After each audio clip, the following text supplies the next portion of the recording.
अस्सलामुअलैकुम, मैं मियां सदुल्लाह आपकी खिदमत में हाजिर हूँ।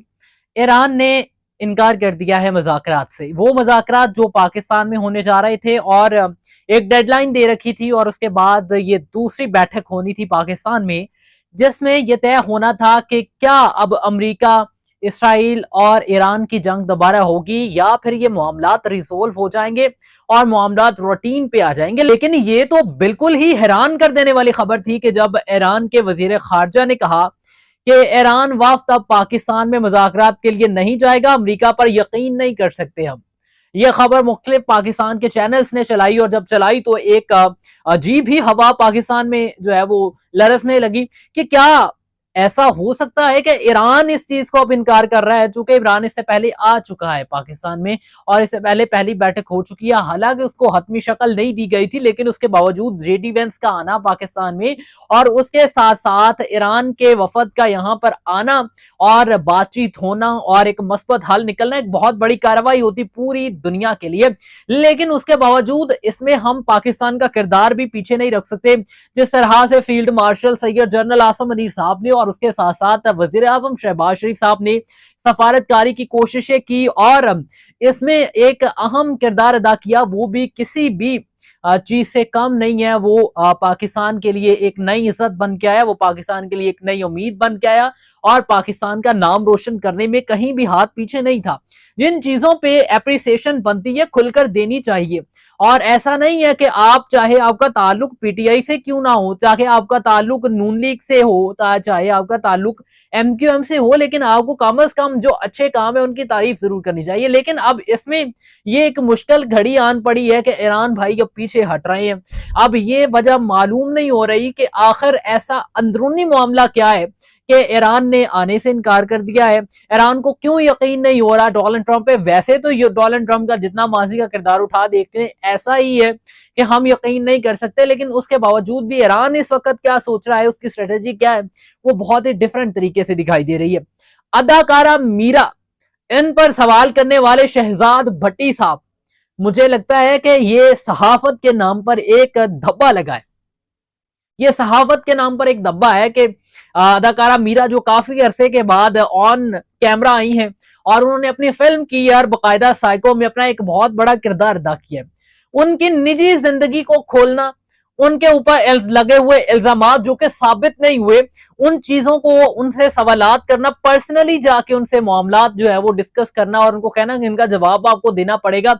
और इसके साथ साथ जरा हमारे पॉडकास्टर रेहान तारिक साहब है उनको भी ऐड कर लें, उनके भी सवालात जरा उठाकर देखें। भाई ये कौन से सवालात हैं कि कैप्टन नवीद के साथ आपका क्या ताल्लुक था वो बताएं हमें, वो हुमायूं सईद के साथ आपकी शादी का मामला चला था वो बताएं हमें, वो फलानी जगह पे आप फंस गई थी, आप 2 नंबर निकली वो बताएं आप, और आपने शौकत खानम से बड़ा अस्पताल बनाना था। ये किस किस्म के नॉनसेंस क्वेश्चन है। और अदाकारा मीरा को मैं यहाँ पे सल्यूट करता हूँ, बेशक उनकी अपनी जाती जिंदगी जिस तरह की मर्जी हो, जिस तरह की मर्जी हो, निजी मामलात उनके अच्छे थे, गंदे थे, बुरे थे, वो बहुत एग्री करने वाले थे, डिसएग्री करने वाले थे, अब जिस तरह मर्जी ले लें उसे।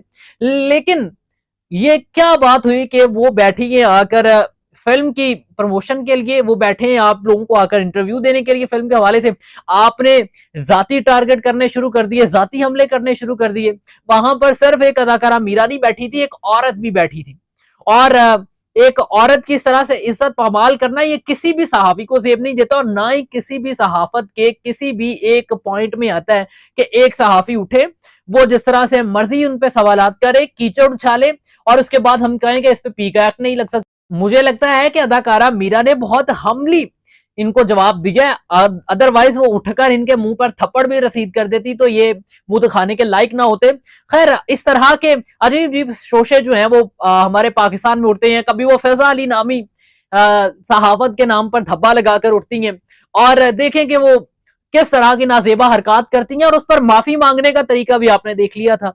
लेकिन उसके बाद फिर से एक वीडियो सोशल मीडिया पे वायरल होती है जिसमें वो कहती है कि तुसी कर लो जो करना, मैं नहीं सुधरना, ਤੁਸੀਂ जो एड़ी चोटी दा जोर ला सकते तुसी ला के दाओ, मेरे पीछे पता नहीं केड़े केड़े बड़े हाथ ने, तो मैं इस तो पीछे नहीं हटांगी। अब ये क्या है? ये सहाफत हो रही है कि आप उठा उठा के जिस्म दिखा रहे हैं, आप उठा उठा के कपड़े दिखा रहे हैं।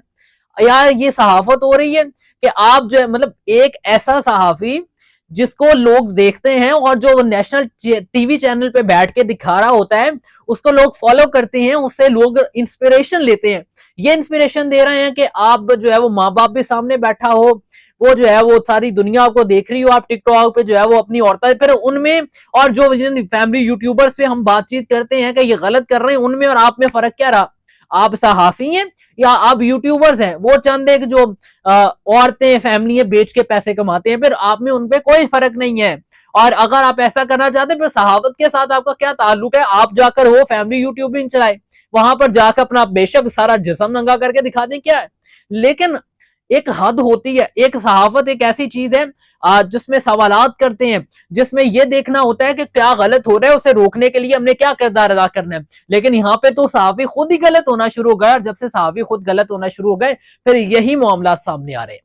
इसी के साथ मुझे दीजिए इजाजत। अल्लाह हाफिज।